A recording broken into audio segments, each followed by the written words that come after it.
build fast or build it right? Definitely. My approach is always build it right. Yeah. Mm-hmm. Yeah. So, I took 19 years from start to finish. Holy. I went from like 300,000 in revenue, no, 150,000 to 300,000 in my second year, to 700,000 to 1.7 million to 3.3 million, then to 7.2 million, then to 11.1 million. Literally like doubling almost every year. Yeah. Yeah. So that was the trajectory. That sounds good. Yeah, that sounds like a great deal. Well, but I didn't really know what I was doing, like raising money right out of the gate. So I did, like I mentioned, I did $1 million valuation, my first a little tranche, and then Whoever that is very happy. they made not 1,100%, but 1,100 times Oh my. their money. 1100x. Yeah. Yeah, that's a nice return.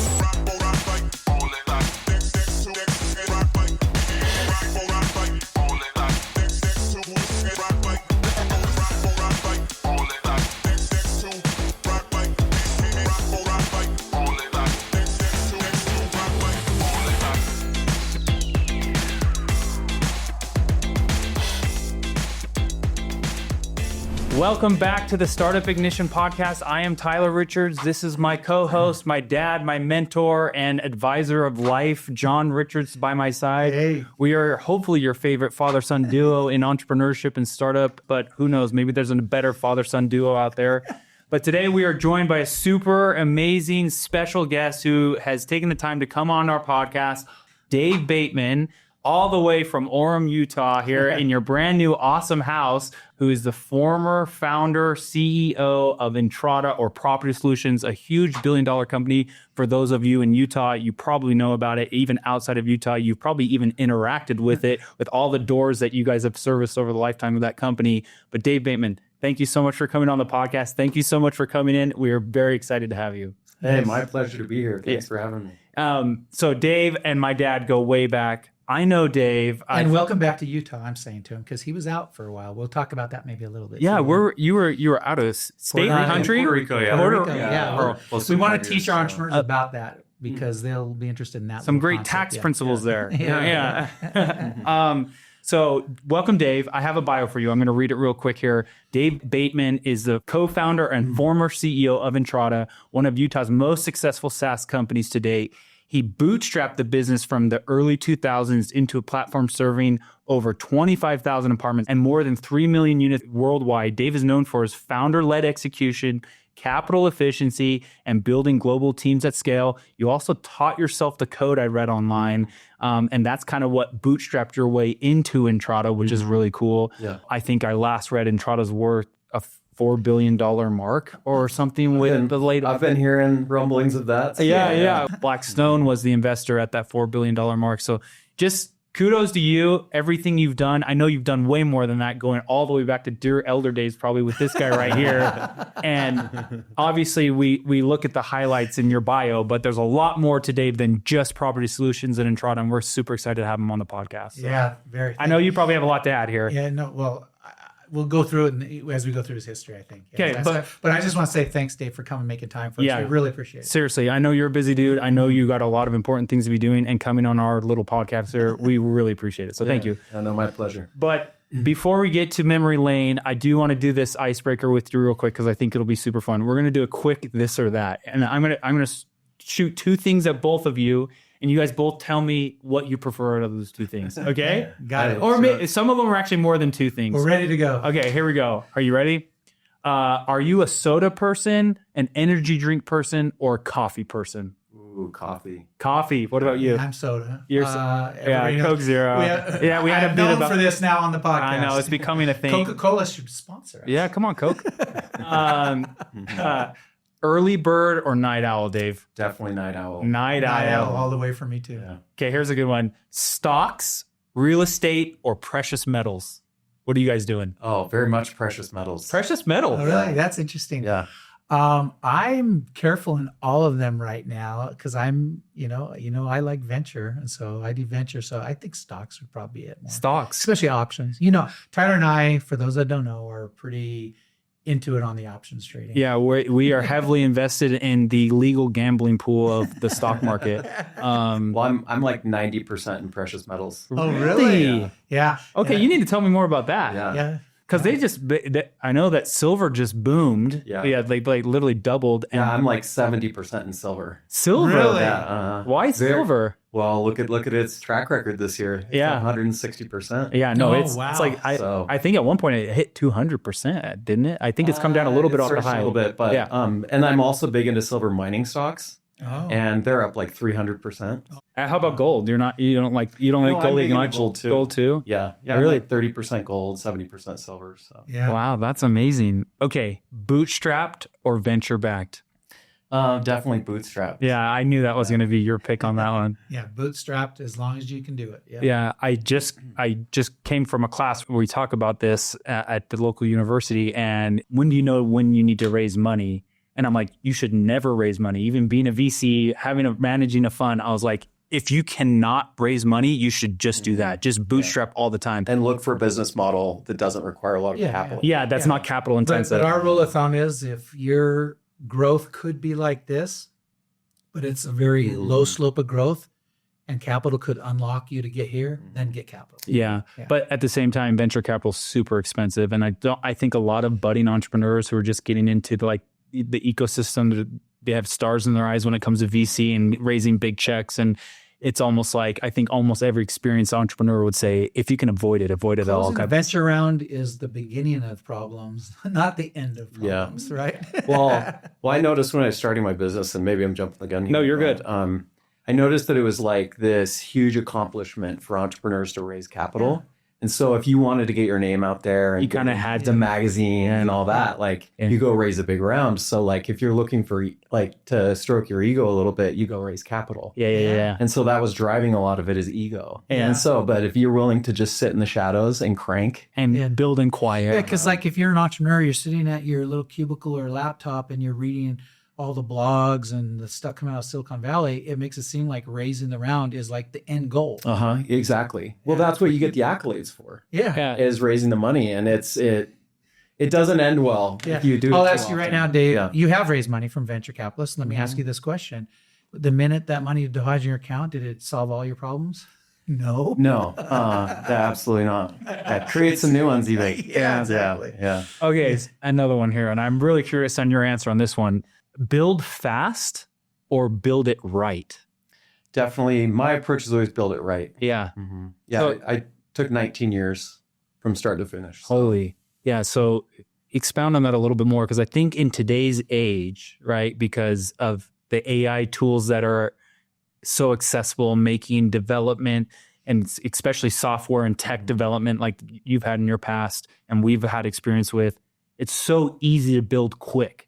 Like a lot of people are saying, is lean startup even the right way to methodically go through building a business? It's more like just build it on Lovable or build it on Replit or build it with Claude Code or build it with all these AI tools and just get it out there. Do you agree with that or no? Well, so when I built my business, I didn't have access to all these To AI those tools, right? And Development so was a different world back then. I can't compare, Yeah. honestly. But I was maniacal about the architecture of the system Really? and the extensibility of the system. So like I was the head architect of the business up until like 2018. Yeah. So for 15 years, I was overseeing the architecture, Yeah. and I was so maniacal about. Usually, tech companies don't have the decision maker making decisions in the code, Right. but like you're making business decisions every day, Yeah. and you've got people who huge decisions being made by the engineers, and they never even interfacing with the business leaders. And so, like I made those business decisions in the code, and they're not just technical decisions, right? Yeah.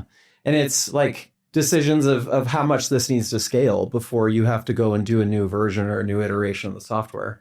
So I was just, and the other thing is like, I wasn't, I wasn't really looking for this 3 to 5 year exit. Mhm. I really, pretty much the whole time, I planned to hold this company till I died. Yeah. Yeah. It was a And so- lifetime thing. Yeah. Yeah, and I wanted the most sturdy foundation to it that I possibly could. Yeah. And that really paid off. And, if I'm also a big fan of like getting to market quickly, but maybe then right after you need to take time and like Yeah. make the architecture and the foundation of it more sound. so that you can scale. Yeah, you created what became a unicorn here in Utah. And so if you look back at the unicorns from your era, let's go to Omniture and Qualtrics and Entrata. Actually, the products of those companies is excellent. Like the first time I used their products, I said, this software is awesome. Yeah. You know, and that's what wins the market eventually, right? Yeah. It is a good product. Now, and I want to say with you, Tyler, that because I want our viewers and listeners to really understand that in this day of AI, and even you and I were shown something yesterday that makes software engineering even easier than ever, right? Yeah. But the point is that making software engineering easy than ever just means you can violate principles faster, such as build it and they will come.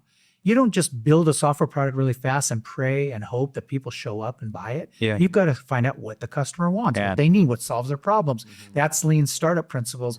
And so you have to be actually more careful than ever now, not to just fall in love with the first product you whip out of an AI platform and think that's the end all be all product. Right? That could be a trap of today's age. And I think it is. And maybe distilling all of these opinions down, it's kind of like right now, maybe AI, the move is what Dave says, build it right. But AI is allowing entrepreneurs to build it fast and right. Yeah. And right. And here's a principle too. I love this statement from the lean startup world is like, it's a whole lot easier to pivot a 2-person company than a 200-person company. So if you could build a product, get funded by entrepreneur or investors that somehow got duped into investing, and you get up to 100 people and you find out you built the wrong product, you don't have product market fit, it's really hard to stop and say, I made a mistake and fix things, right? It's a lot easier when you're 2, 4, 6 people to fix things, right? Yeah, very much so. Okay. Anyway, I have a lot more. But I don't want to spend another 30 minutes on just this intro icebreaker. There's way too much more to talk about. So I'm going to call it there. But hey, at least we got to see a little bit into Dave's mind about how you think and how you approach entrepreneurship, which was great, which was the point of the icebreaker. But now let's rewind it a little bit. We want to go back to, where does Dave start this career before building this multi-billion-dollar company? Like, where did you grow up? Where are you from? What was your upbringing? And I know you went to BYU and you went to Brigham Young University. Go Cougars! But where'd you grow up? Yeah, school, like what happened? How did you become entrepreneurially? Yeah, so I was born on this little farm up near the Canadian border in Montana. Oh, you're from Montana. That's where I was born. Okay. So, and I lived there till I was like 5 or 6, and then my dad, he was a farmer. And he decided he wanted to become a stock market broker, which is a huge shift, right? And so he moved us to Spokane, Washington when I was like 5.5. And then, so I pretty much went to school in this little farm town outside of Spokane called Cheney, Washington. Yeah. We're fellow Washingtonians. Yeah, we're from that way. Yeah. Oh, cool. I grew up in Seattle. Tyler's born in Seattle. Oh, nice. Yeah, I know there's a big difference between Western and Eastern Washington. Yeah. Practically different states, but yeah. Have you seen all the memes online of people wanting to separate the state? Like Western Oregon and Western Washington become a state, and Eastern Washington and Eastern Oregon become a state. They're like, let's just split it down the middle, both states. Okay, so you go, so Cheney.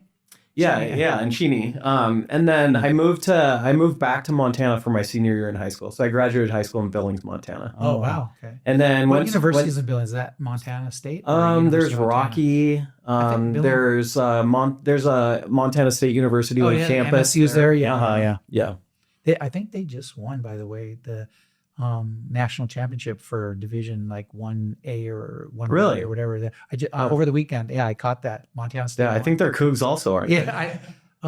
Is that what it is? But anyway, Montana State definitely won, and it was a super good game. But anyway, Yeah, nice. Go.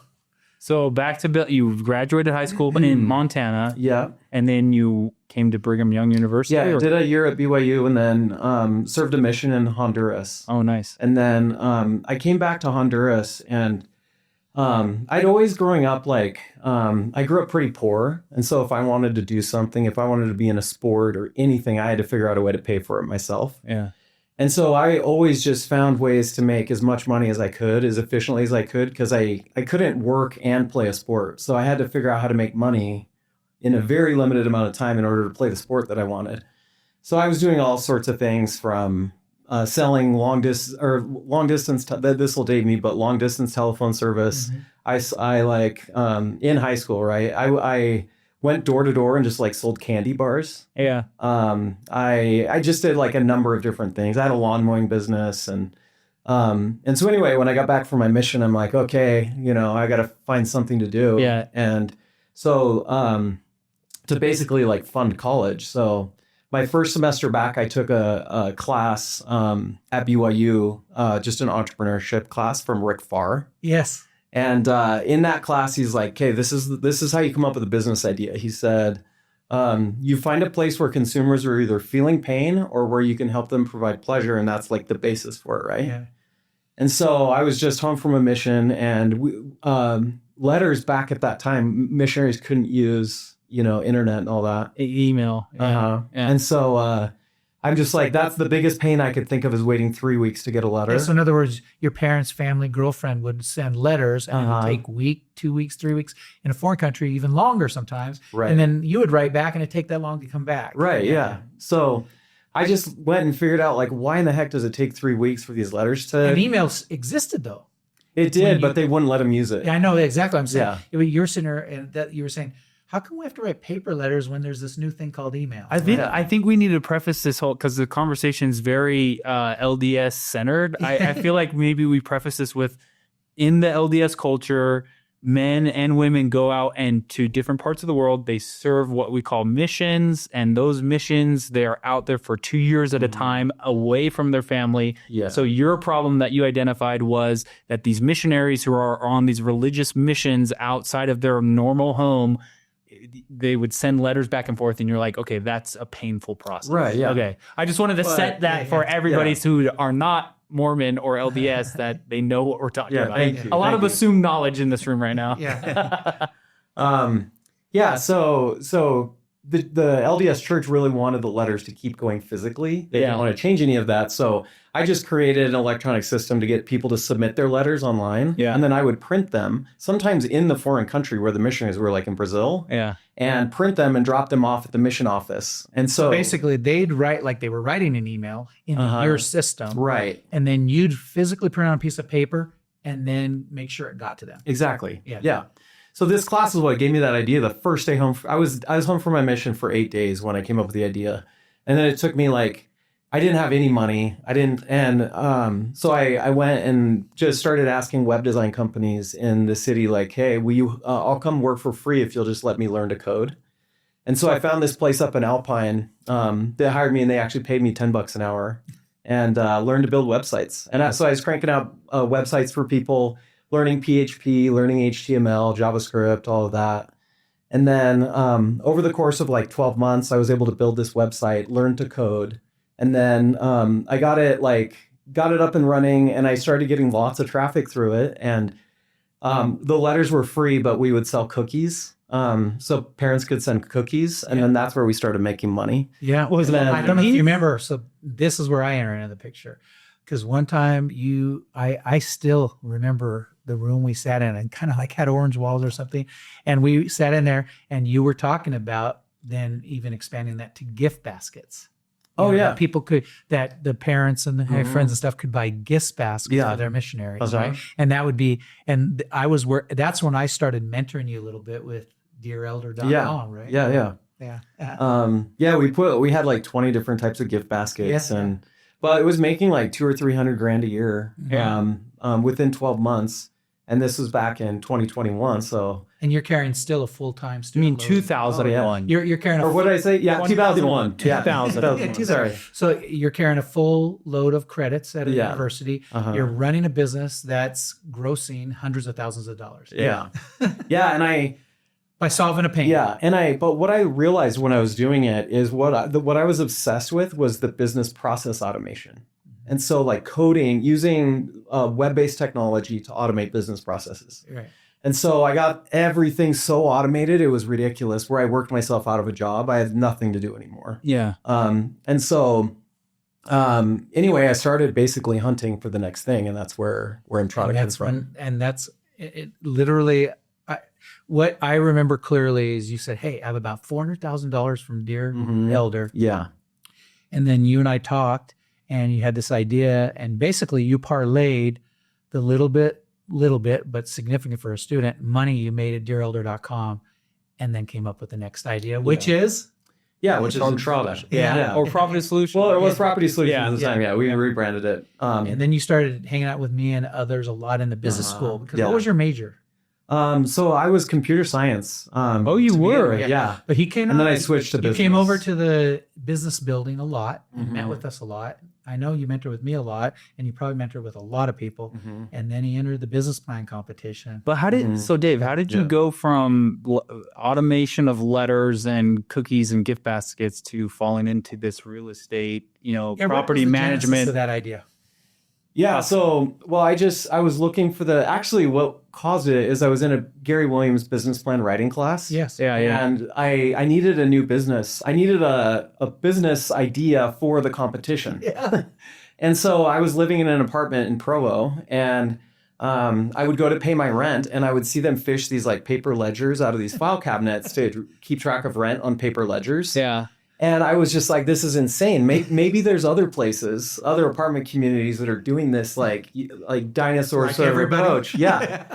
So as part of the class, I did a bunch of market research and found out that this was not unusual. This was very common. Yeah. And there were some software products, but they were all like PC-based software products. Like nothing had really like migrated into the web at this point. Yeah. And that everything was through the web. And I'd spent the last 2 years automating a business in using like software as a service. Yeah. And so I saw this opportunity, and that's really where it came from. That's awesome. So literally, you were just in need of an idea for a class. You saw this problem because you were literally paying rent that way with your landlord. Yeah. And you're like, there's no way with the internet and like software today that this is still going on. But this was still really early, wasn't it? What year was that you it was 2022, fall of 2022. 2002. 2002. I'm like, 2022, no way. Getting my dates wrong. 2002, fall of 2002. That's still really early. It was early in SaaS. Yeah. Yeah. And that's why Omniture here in Utah was one of the first great SaaS companies. Yeah, yeah. Actually. And so They were the early, maybe the first SaaS company. it really was. I'm an old guy, so I remember all this. Sorry, everybody. But web trends dominated the analytics business and the internet. It was client server model. So you would run your own servers. If you had a website, it wasn't on Amazon or Google Cloud. It was on your own server you set up. Yeah, yeah. Right? And it was very expensive. Is that was that the first model of Property Solution too? No. You were on the cloud. I was on the services? cloud. Yeah. Right out of the gate. So Omniture's the first one that kind of said, let's do cloud. But the bottom line is the analytics company, Web Trends, and this Omniture is let's make a cloud-based analytics company instead of a client server model. And that's the history of Omniture, a great unicorn here. And then you came up with this incredible idea. And I'm going to pay you a compliment because there's something I think our listeners would like to know. What is it about Dave that allowed you to do this? I've thought about this a lot in your history. You literally, this healthy obsession you had with business process and automation and making things more efficient with technology and digital world. That's what you're saying, right? Yeah, yeah. But you also have in combination with that very few people have in combination. You're also very good promoting and selling and telling your story because he entered in the business plan competition and he did the presentation.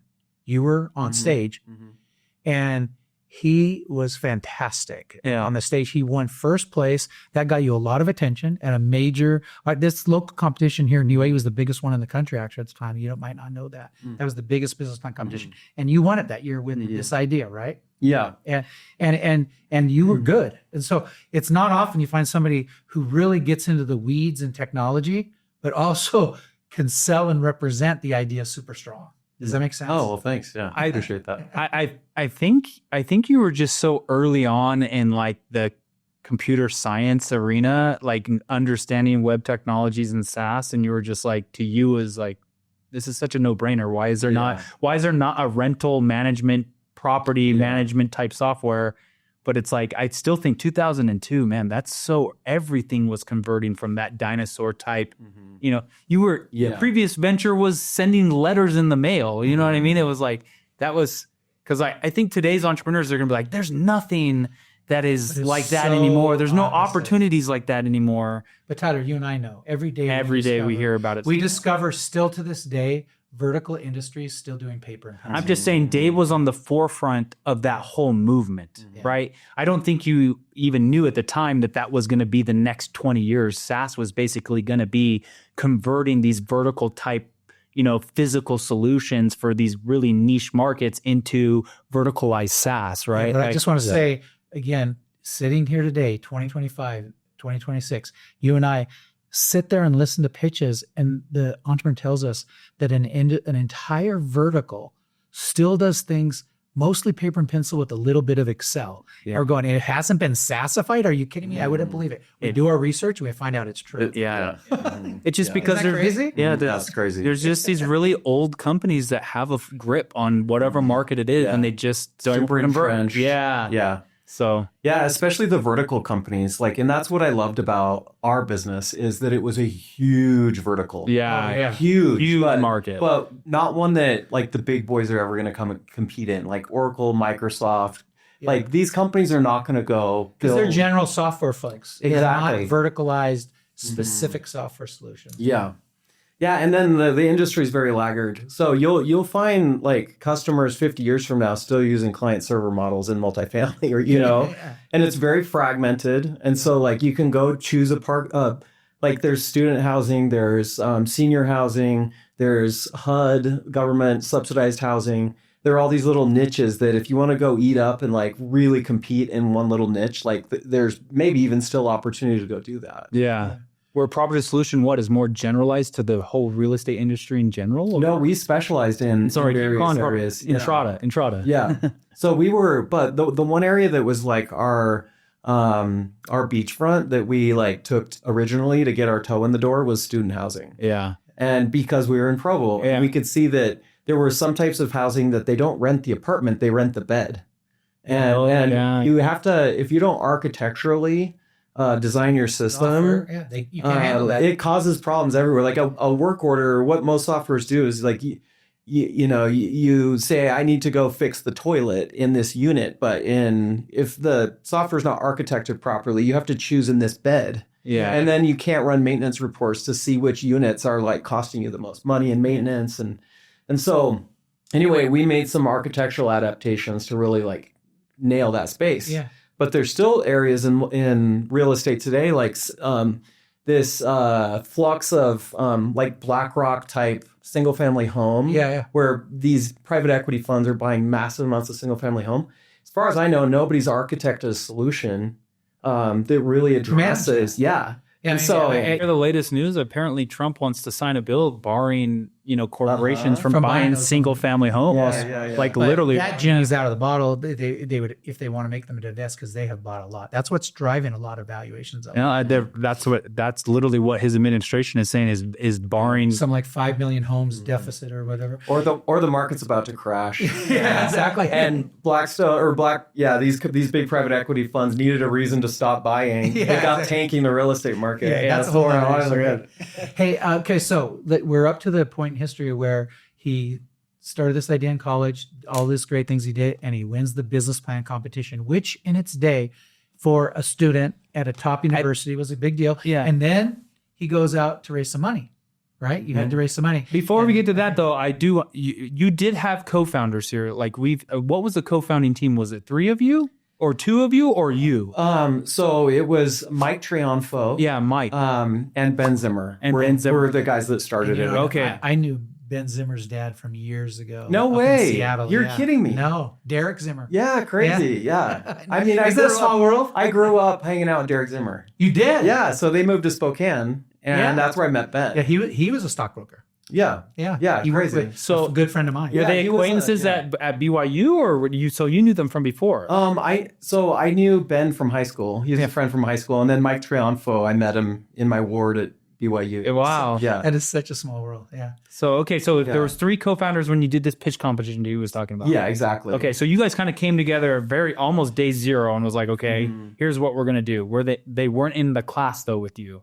No, they weren't. They weren't in that class. Software was very expensive though to create back in those days compared to now. So to build a system, especially heavily architected the way Dave likes to do things, you needed to get building. So you went to raise money, and that's when you came to our angel group. Gary Wars was in there. I'm in Yeah. a bunch of others. Yeah. Unfortunately, I went on vacation. This is a sore spot, but the deal closed while I was on vacation and I didn't get in, which is really bad. And I'm not even going to complain anymore, even though it is a sore point for me.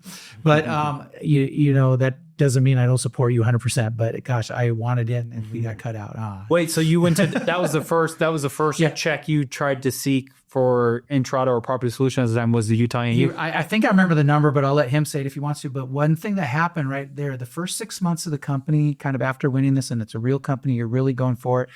You know, I remember you built the first version of the product for like 6 months, and I think you had to throw away all the code and start over. Because a lot of people don't understand that, and I just want the entrepreneurs today to understand how do you avoid that? What would you do to avoid that? Because that was a big deal back in those days to write code for 6 months and then have to close. What happened? So like I had this cash stored up from this previous business, right? And so and I was also working at this web design company where I learned to code, right? The web design company happened to go out of business right at the time when I was starting Entrata. Yeah. And so I just hired all the engineers, every single one from this business that I was working at with my first couple $100,000 that I had in capital, right? Right. And so I brought this team in and we spent like 9 months building this first iteration of it. And it's not that it didn't work. It's just that it wasn't designed, it wasn't architected properly to continue to be extensible. And so we did have to scrap it and start over, but I didn't feel at this point like I had the technical acumen to really get involved and like be involved in the hardcore architecture of it. So I was doing mostly like procedural scripting when I was working for this web design company, but I brought in like former Novell, like heavy hitter, like deeper architecture sort of people that were building object-oriented applications. And so they came in and designed this whole system, and it did. So we had to start over, and then we started over. And we even went like probably another 18 months in where I wasn't coding. And we got 18 months in, and it was by far our biggest problem. I was out selling actually and trying to sell the software. So I brought in all these like people that wanted to sign up as like beta customers who were willing to pay a little bit of cash but get a discount to use the product. And we just couldn't get the product in place.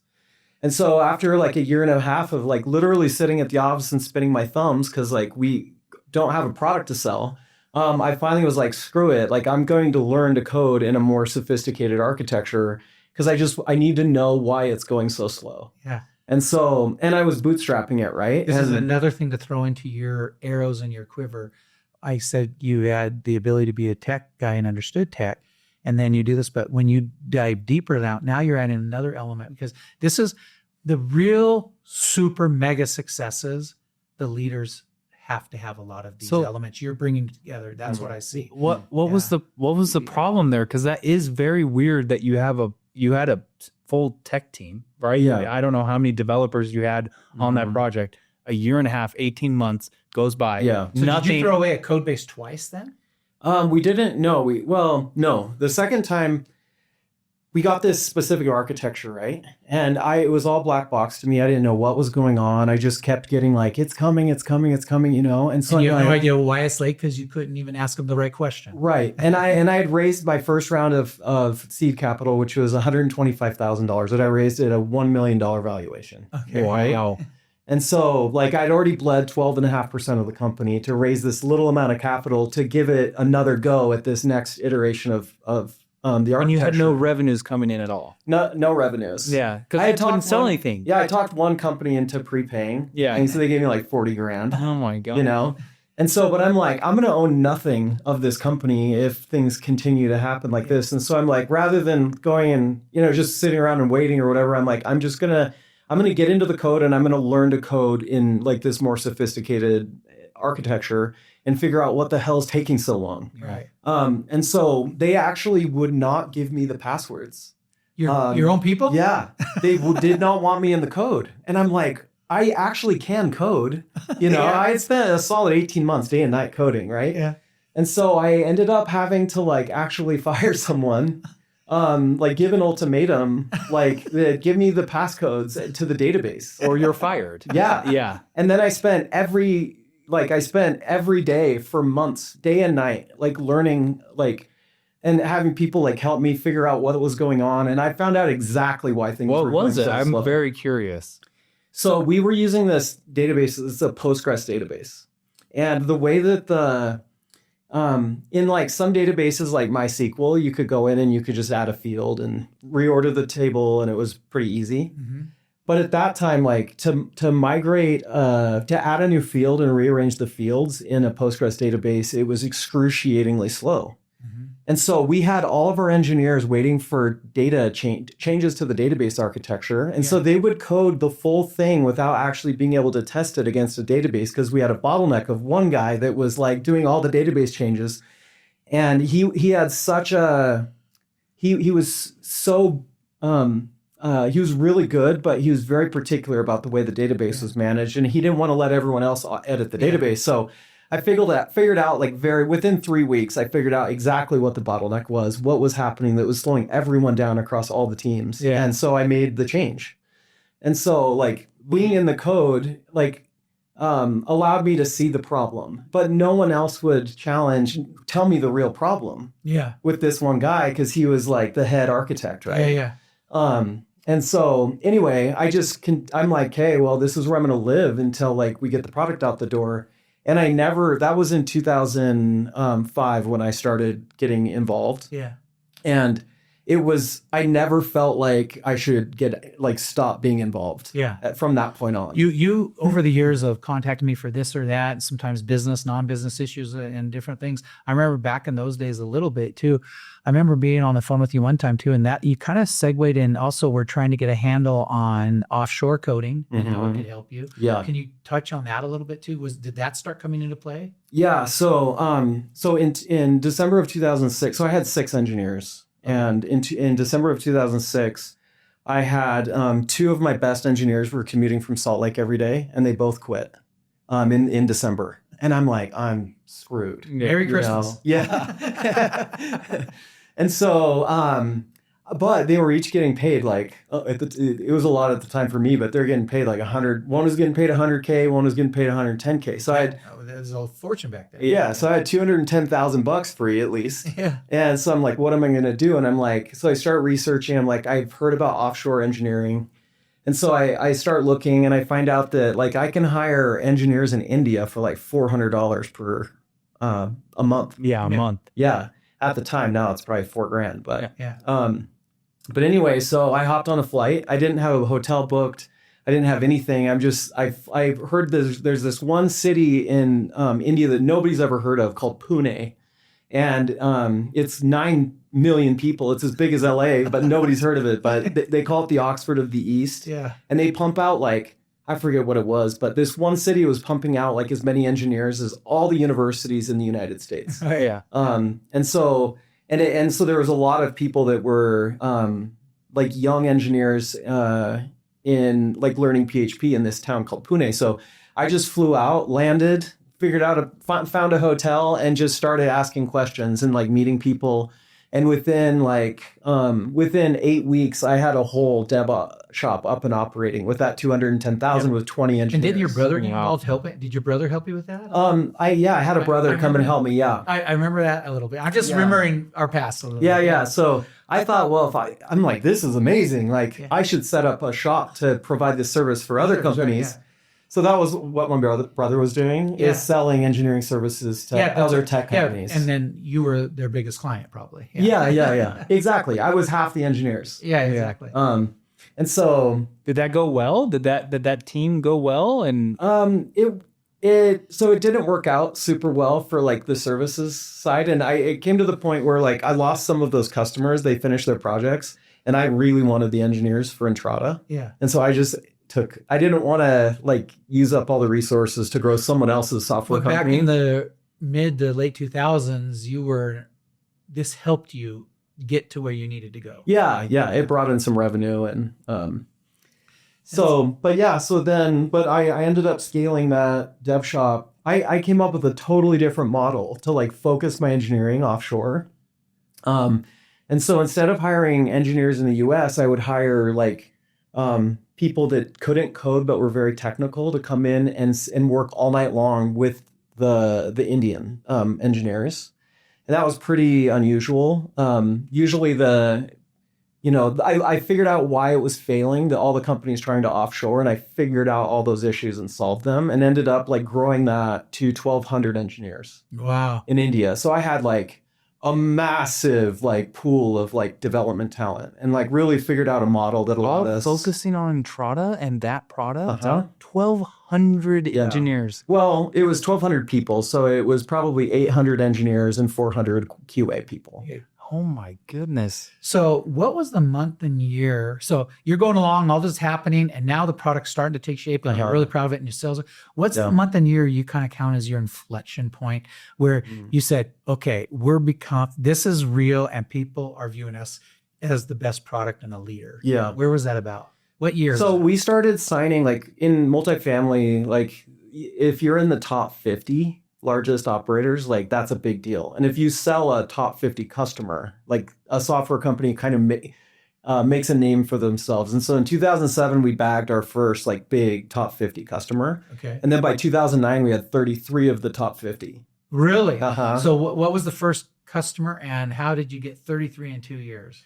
So the first big customers were Greystar and Riverstone. And then we just kept bagging more and more large customers after It's that. kind of this natural lemming type of thing, right? Everybody goes, well, if those guys are using it, I'm going to use it. Yeah. And it was funny because we would get one product. Our goal was just to get one product in the door and then expand and expand and expand. And we ended up with 40 products. And so we would not just get the ACV from that original deal, like the annual recurring revenue. Yeah. But we would continue to see, like we had half our products were transactional, like payment processing. Right. Where every month we'd sign a customer, and for the next 10 years, every month, more and more, a higher percentage of the residents would come online to pay their rent. Right. And so we were seeing like adoption. So you got your subscription increase. revenue for the SaaS tool. And then you got transactional revenue from payment processing. Exactly. And you were one of the first SaaS companies to kind of really do that in that kind of way. Yeah. Well, and like all investors wanted to discount the transactional revenue. Of course. It wasn't as good as subscription. Yeah. But our transactional revenue was actually way better because like our subscription didn't grow. No. Yeah. But our transactional did. If I can take a teaching moment here, because we say that all the time, investors look at it this way: subscription revenue, transactional revenue, one-time like setup fees, and one-time revenues. There's 3 orders of that. You agree with that statement? No. Yeah. No, I don't. No. Yeah. No, you agree that investors look at it that way. Oh, yeah. Yeah, that's what I'm asking. Yeah. And it's even more so. and it's coming up. A lot of SaaS companies I would notice would take years before they realize, hey, we could get a piece of this transactional payment processing revenue, right? They're still doing it. And there's ones discovering that right now, but you discovered this early. Yeah. So 40%, I don't know if I can say this, but a lot of, well, now I can't say it. Okay. But yeah, like the transactional that came with the subscription was guaranteed, right? Right. And then, but you get adoption increase. Yeah, and because but we saw lots of competitors. 30% of renters in a complex use the system, and then next year it's 35, then the next year it's 45. That's what you're saying. Yeah. And that just increases volume naturally. Yes. And so we had competitors that like were not even thinking about the transactional revenue. And it was 60, 70% of our overall business. Yeah, it's crazy. Wow. Right now, when we mentor SaaS companies, we have them at the pre-seed stage think about, okay, how can you get a piece of the transaction? Yeah. So your product building phase seemed like it was a long time. The timelines you were throwing out, 18 months, 2 years, going over to India, figuring out offshore talent. So from when you started 2002, when did you collect your very first revenue? How long did that take? Well, he said he got a $40,000 check from yeah. somebody talking. The first year. Okay, but then after that, like when it took me to be getting like monthly subscription fees and to be getting some transactional revenue, it was probably like 18 months in. Yeah, 18. But I went from like 300,000 in revenue, 150,000 to 300,000 in my second year, to 700,000 to 1.7 million to 3.3 million. Then to 7.2 million, then to 11.1 million. Literally like doubling almost every year. Yeah. Yeah. So that was the Can we invest trajectory. in that? That sounds good. Yeah, that sounds like a great deal. Well, but I didn't really know what I was doing, like raising money right out of the gate. So I did, like I mentioned, I did $1 million valuation, my first a little tranche, and then Whoever that is very happy. they made not 1,100%, but 1,100 times Oh my. their money. 1100x. Yeah. Yeah, that's a nice return. Yes. And then we did the second round at a 2 million valuation, pre-money. And then I'm like, I'm never raising a dime again. This is ridiculous. And so I didn't. I raised money 18 years Some later. dead instruments too, probably, and things like that. A little bit. Like I raised a little bit from Steve Grizel. I brag about you a lot in one regard, because my understanding, and you don't have to say it if you don't, is just I'm pretty aware of this, that you built a unicorn company. I'm just going to say it called that because everybody talks about that, but you built a billion plus company and kept a huge percentage of the pie compared to most entrepreneurs that would have done a $1 billion company.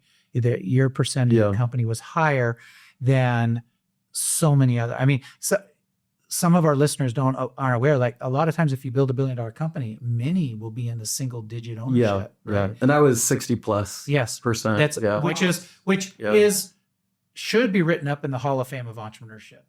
I'm kidding. Well, thanks. Well, yeah, like you give up all the chest beating for raising them big checks.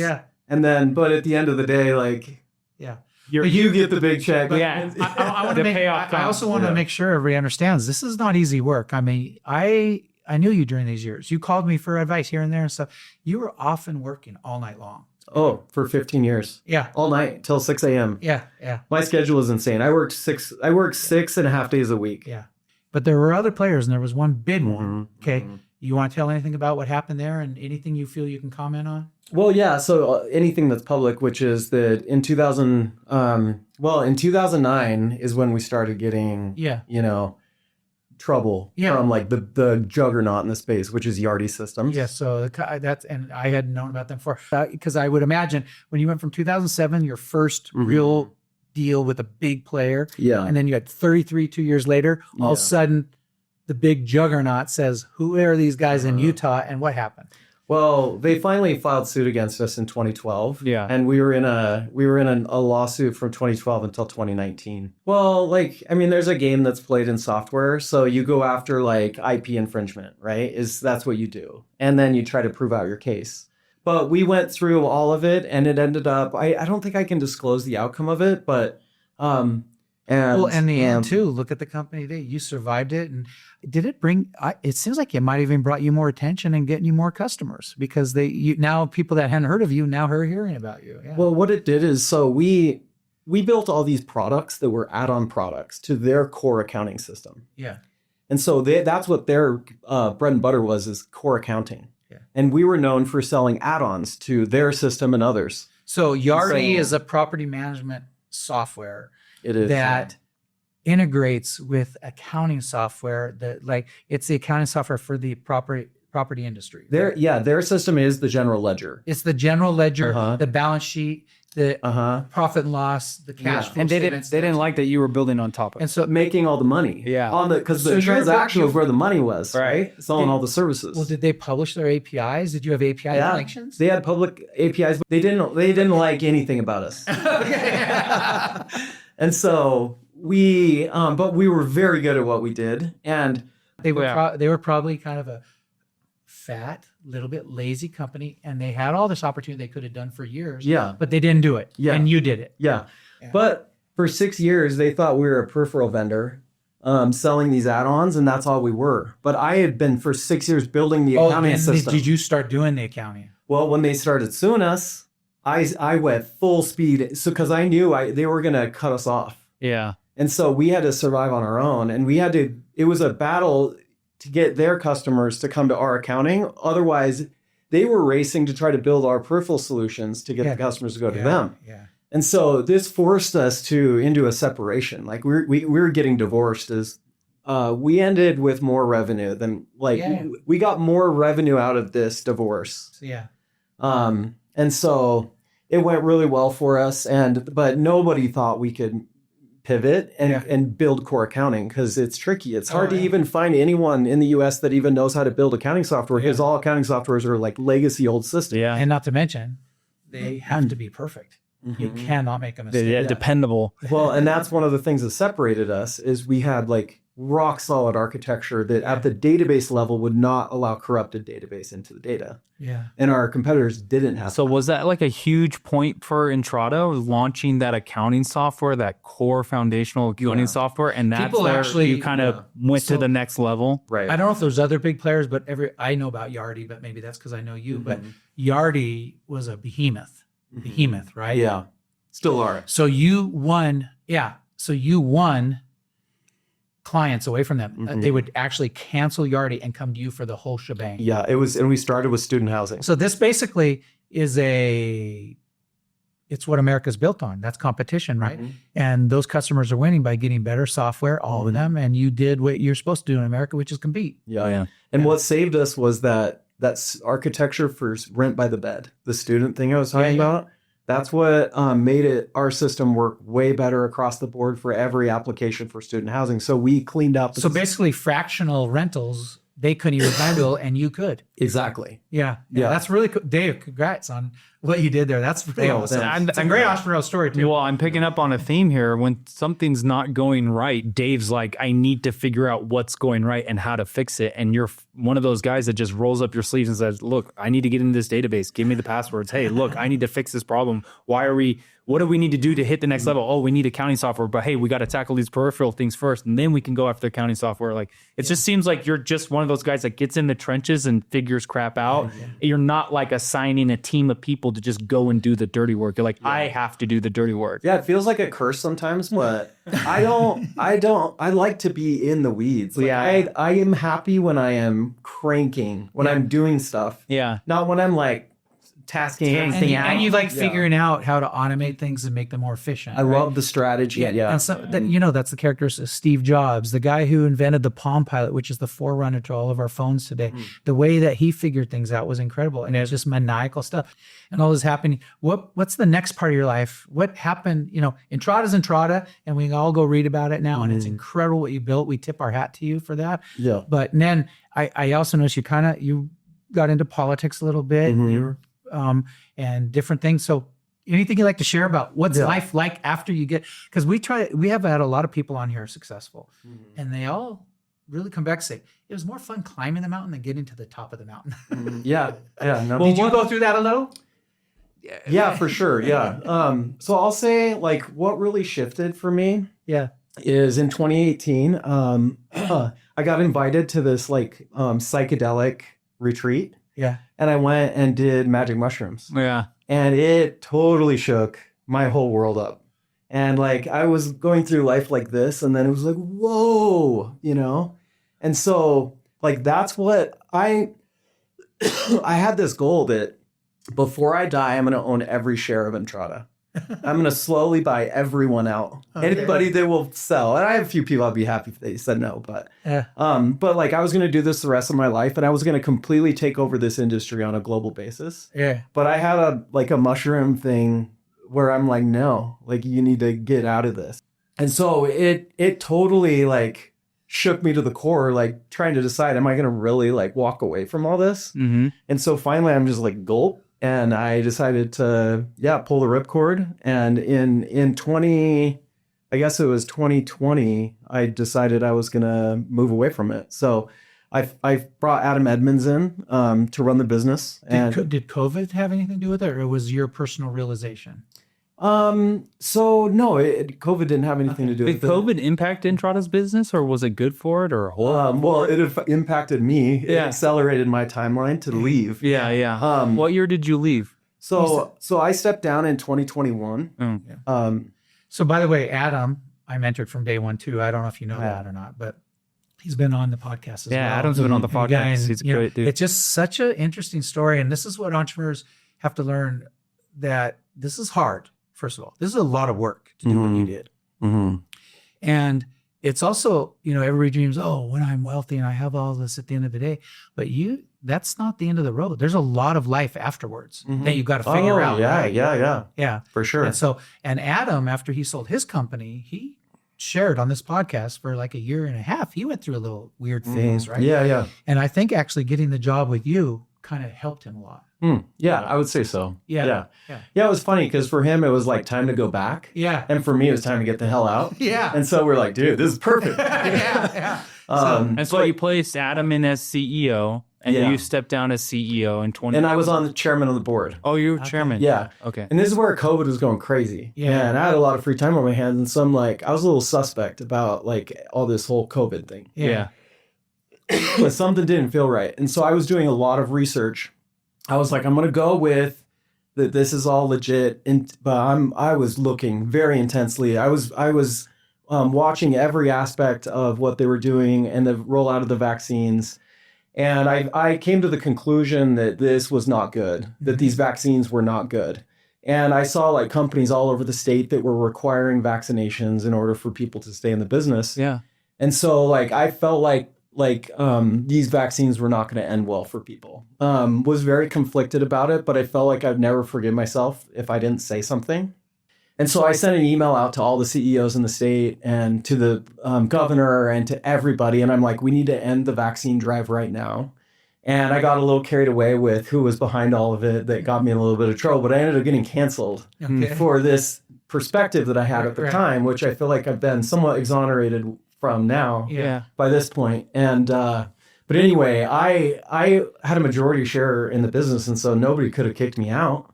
And so I wasn't going to sell the business. I was trying to exit the business, but maintain my ownership because I felt like it was such a good business and that it would continue to grow, which it has, much to Adam Edmonds' credit. So I sold at the very highest peak. Yeah. April 15th is what I remember. It was when things tanked. Yes. And so I sold March 31st. Perfect. Wow. Yeah. Okay. Wow. So did you sell 100% out of it? I sold absolutely exited. Wow. Yeah. We don't get political on here very much, but I will say one thing about this. About the whole COVID and things. People have a right to their opinions. You know, we also have to be careful with what we say and do. But I mean, I expressed an opinion on Facebook one time about the vaccines. I literally had somebody come on and say, "F you." Yeah. And I go, the very interesting world we're in right now. Yeah. Isn't that was a weird time, It wasn't was a it? weird time. Yeah. Well, and there were a lot of I'll call them psyops to get people to think a certain way. Oh yeah. And to think that someone was threatening their health. Yeah. And so like I guess I can understand that some people were taking the bait on this stuff. Yeah.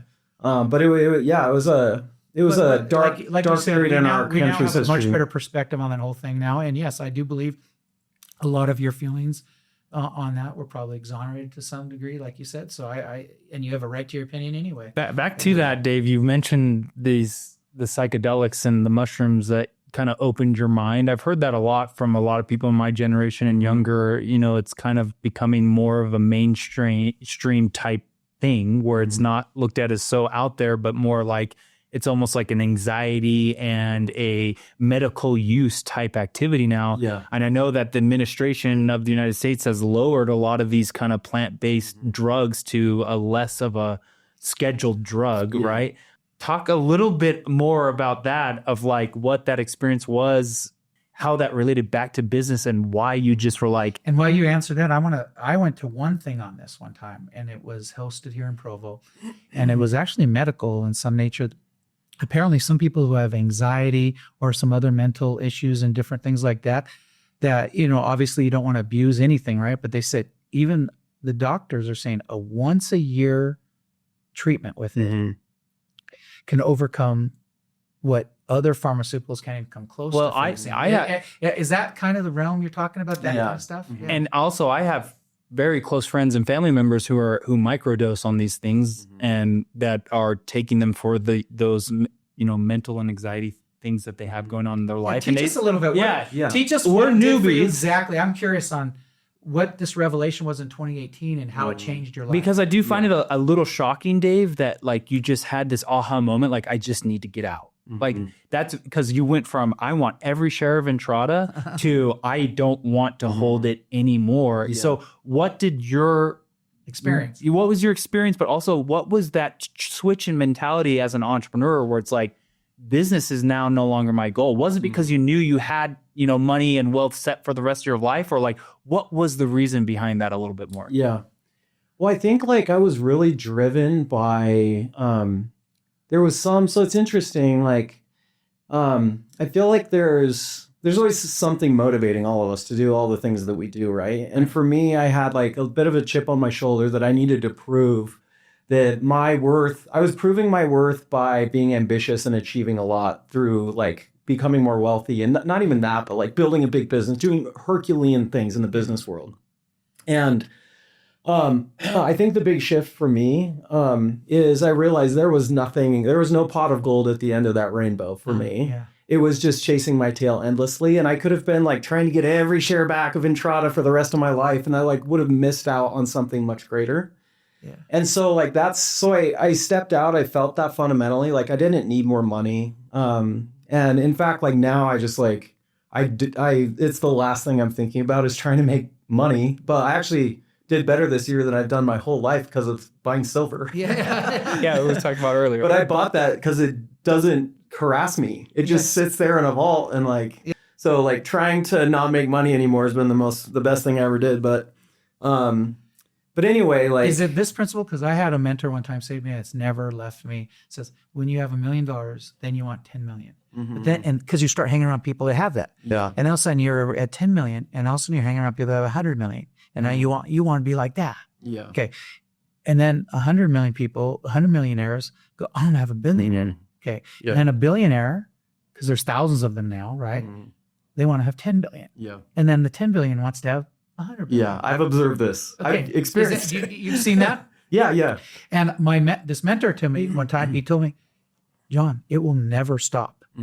And you have to choose on your terms what you want your life to be. That's one reason I kind of got off the merry-go-round 25 years ago, came down to Utah and became a professor and kind of slowed my life down. And because I worked feverishly, and before that, truly, my wife sometimes would be at the elementary school and they thought she was a single mother, right? And so after that, though, I time off the merry-go-round to enjoy my kids, right? Yeah. And that's the choice I made, because it is really true. It doesn't matter how much you have. You will always want more if you stay in the race, because you'll be around that. Yeah. Do you agree with that a little? Totally, yeah. And do you think that's what that whole experience kind of brought to light, was like, okay, this merry-go-round needs to stop at some point? I actually, like, after I sold the business, Or I your shares of the business, yeah. yeah, sold my shares of the business. I got an autoimmune disorder. Oh. Yeah, so I was really sick, like deathly ill for 4 years. Yeah, so I did get an autoimmune disorder. And I learned a lot from doing Entrata and doing all these things, but like I learned a lot from getting sick. And so it was years of like figuring out what was going on with my body and trying to like nurse my body back to health. What was what was the immune disorder? It's called SIRS. Oh, I've heard of that. But it's chronic inflammatory response. So it's just like your body's my body's became hypersensitive to everything. And mostly it's molds. Yeah. And so if I'd be around anything moldy, like it would send me into, a bad place. But I became allergic to like everything. I ended up doing like a 40-day water only fast in order to like nurse myself back. And so I went through all these things, and you might think like, well, that sounds awful, but like the whole experience was actually very beautiful, to learn to heal, and to do this prolonged fast. Did you document that at all? Not a ton. I feel like you should have documented that. That's not usual, right? It was a crazy experience. It would have been an experience that I think people would have. What year did you discover this diagnosis? I didn't get diagnosed until last year with okay. SIRS. I didn't know what I had. I couldn't figure it out with all the doctors that I was going to. But I mean, I couldn't eat. My diet had to change radically. Like no processed foods, no sugars. Are you still doing that now today? That diet and taking? Yeah, my body's just become like insanely sensitive. But I'm sorry you're going through all that. Yeah. Oh, thank you. But like I was saying, like this need to leave Entrata was to experience these other things, and they sound awful, right? Yeah. But it's actually been really beautiful. Like just going through life, and I've had 3 more kids, young kids, and getting to be home, albeit sick, with these 3 young kids has been a beautiful experience, and not having to grind all day and like starting to sleep again at night. And like I was taking when I was doing Entrata, I was taking Adderall, and I'm super ADHD and autistic. Yeah. And so I was taking Adderall all through Entrata, and that was messing up my body. And so like getting off my pharmaceuticals and like going through this whole process, like my body's way cleaner now. Sitting here today, health-wise, how are you? Very good. Like over the last 6 months, my body's come back, and I still have all the sensitivities. So I'm just eating clean, but I feel good every day. I feel like my quality of life has returned. But once I disconnected from Entrata enough, we really wanted to just experience life outside of Utah for a little bit. And so we were down in Vegas, and I heard one of my friends was down there. And so I'm like, let's go to dinner. So we're sitting down, and we were talking to him, and he's like, yeah, I just moved to Puerto Rico. And he started telling me all about Puerto Rico. And he's like, you got to come check it out. And so it was just weird timing, right? And so we hopped on a flight the next month and went down and checked it out. And it was absolute paradise, you know? And so we're like, we should do this. And then we get talking to like our financial accountant about everything once we kind of like decide to go down there. And yeah, there's like a really incredible, like too good to be true sort of like tax savings, tax opportunity down there. Yeah.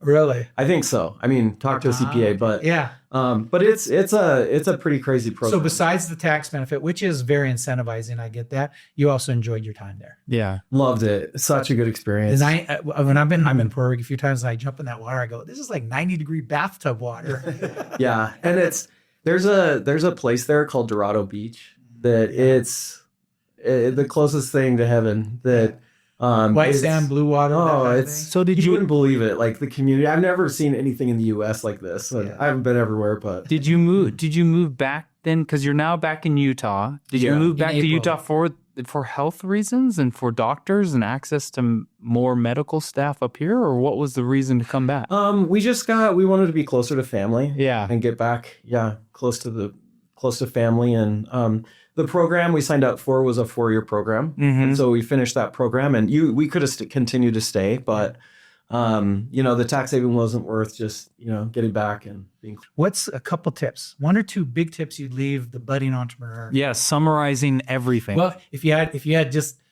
few minutes to say, here's my top 2 tips, what would they be? Yeah. Well, I would say try to bootstrap. Be ready to work.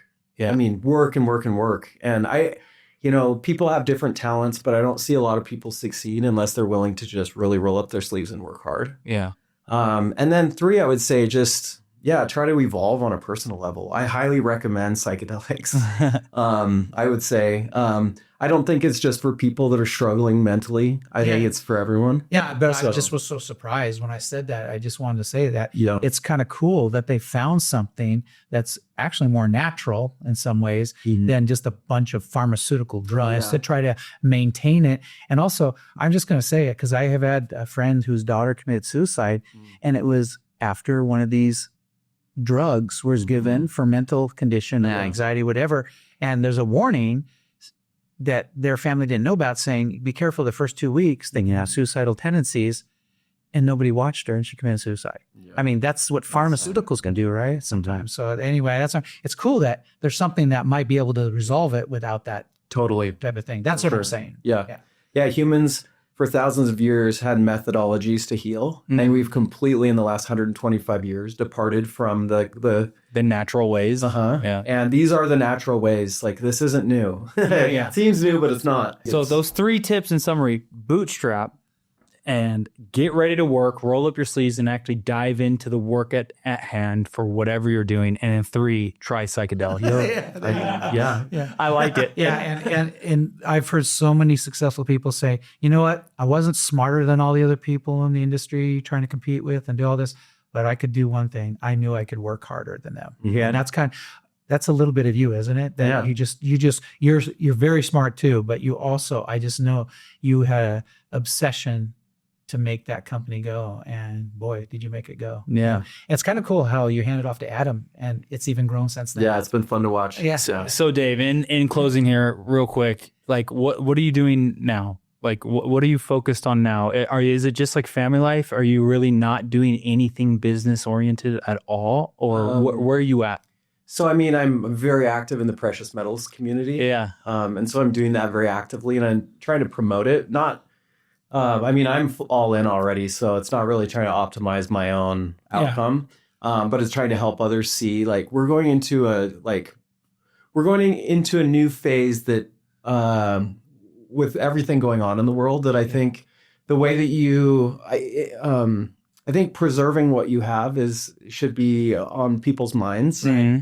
And I think also just preparing for like difficult times. And so I'm spending a lot of time, like I have a ranch, I'm getting it off grid. I'm like figuring out how to grow my own food. Like get your precious metals and guns and head to the hills type mentality, or like I honestly think it's a wise thing to be able to figure out how to grow your own food. really? Yeah. That's interesting. Maybe that's for podcast number 2, because that's a whole nother topic that I'd like to dive into too. But we've already been on here for an hour and a half. Yeah, I think people are going to really enjoy this. Yeah, no. So this is fascinating. Yeah, no, thank you, Dave, so much for coming on. Pleasure to be here. And honestly, your story is one of that I think our methodologies really agree with. Like getting in the trenches, rolling up your sleeve, doing the work that you need to get done to get to that next level, to get to that next milestone. Because I do think... And preserve equity for the founder. Yeah. Because it's really sad when a founder works for 10 years and then only has like we've 4% heard of their horror company, stories. right? But at the same time, I just think, this generation of entrepreneurs, like